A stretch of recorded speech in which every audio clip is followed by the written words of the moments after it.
चलो शीतल, अब मैं यही चाहता हूँ मेरी दोनों बेटियाँ अपने घर की हो जाएं। अपनी दोनों बेटियों की शादी के अभी 2 दिन हैं। सही सलामत वे अपनी ससुराल में रहें और खुश रहें। हाँ राकेश जी, आप सही बोल रहे हो। हमारी दोनों बेटियाँ अपने घर की हो जाएंगी तो हम भी सुकून से जी पाएंगे। पर राकेश जी, ये रिश्ता उल्टा नहीं लगता? छोटी बहन जेठानी बन रही है और बड़ी बहन देवरानी बन रही है। हाँ, ये रिश्ता उल्टा तो लगता है, पर क्या करें, इसमें बच्चों की खुशी है। उन दोनों की ही तो पसंद है। 2 दिन के बाद काजल और पूजा की शादी हो जाती है। बड़ी बहन पूजा देवरानी बनती है और छोटी बहन काजल जेठानी बनती है। पूजा मैके में भी काम करती थी और ससुराल में भी बहुत ज़्यादा काम किया करती थी। पर काजल बहुत आलसी थी, वे कामचोर थी।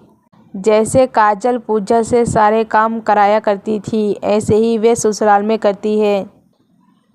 काजल किसी न किसी बीमारी का बहाना लेकर आराम करती रहती थी और काजल घर का सारा काम करती थी। काजल को ये काम करते देखकर उसकी सास को अच्छा नहीं लगता।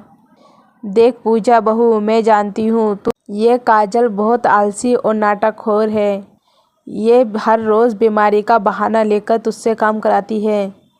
तू घर का सारा काम करती है, मुझे बिल्कुल अच्छा नहीं लगता। सुबह का खाना मैंने तुझे दिया है और शाम का खाना यही बनाती है, पर हर रोज़ इसका यही काम रहता है, कोई न कोई बहाना मिला देती है। नहीं माँ जी, ऐसा नहीं है। काजल की सच में तबीयत खराब होती है। अगर मैं काम कर रही हूँ तो कोई बात नहीं, मैं उसकी बड़ी बहन हूँ। अच्छा काजल बहू, चल अपनी बहन की सच्चाई तू जान ले। आज शाम ये खाना बनाएगी। तू बुखार का बहाना लेकर बिस्तर पे से मत आना, फिर तेरी बहन की सच्चाई सामने आ जाएगी। जैसे ही उसकी सास बोलती है पूजा ऐसे ही करती है।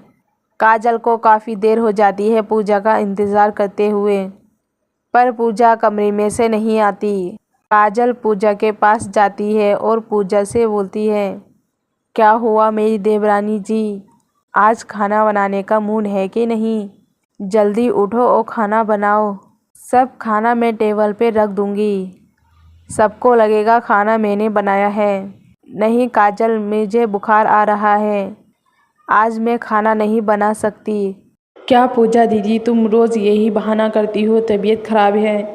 मैं पूरा दिन थक जाती हूँ काम करते करते, और तुम्हें कोई बुखार शुखार नहीं आया, तुम बस ड्रामे कर रही हो। काजल की ये बात सुनकर पूजा को हैरत होती है और पूजा के समझ में आ जाता है। काजल और पूजा की ये बात सुनकर सावित्री आ जाती है। क्या हुआ काजल बहू, आज तेरी बहन को बुखार आ गया, तुझसे एक टाइम का खाना नहीं बनाया जाता? कभी तूने ये भी सोचा है तेरे हिस्से का काम करती है पूजा? तू तो कभी किसी बीमारी का बहाना लेके पड़ जाती है। कभी पूजा ने तो तुझसे काम को नहीं बोला, और आज ये बीमार हो गई तो तूने बड़ी जल्दी ताने दे दिए। सावित्री की ये बात सुनकर काजल को अफसोस होता है, और जितना भी बचपन से लेके अभी तक तुम्हें परेशान किया है उसके लिए माफ़ी चाहती हूँ। आज से हम दोनों घर का काम मिल बांट के किया करेंगे। काजल पूजा से माफ़ी मांगती है, फिर वे दोनों बहनें एक साथ में काम करने लगती हैं।